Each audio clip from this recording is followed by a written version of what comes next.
How to fix sharper image massage gun not working step by step in this video. If it's showing 100 but not working, how you can simply solve it.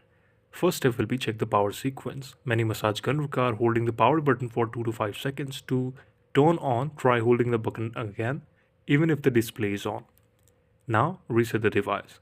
If your massage gun has a reset pinhole or button, use a paper clip to press it. If not, unplug it from the charger, leave it for a few minutes, then try again.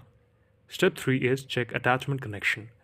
Remove and reinsert the massage head attachment. Sometimes the motor won't activate if it detects a loose or jammed attachment, like your hair or anything else.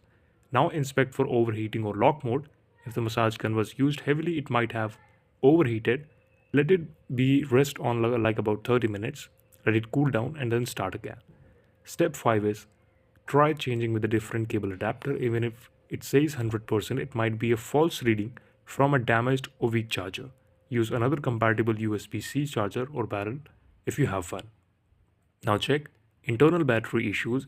If it's an older device or it's not in use for a long time, you just have to change the battery if it's not working. Now if you have done everything but the problem is still persist, you can simply contact Sharper AJ Image Support and then you can get your massage gun replaced.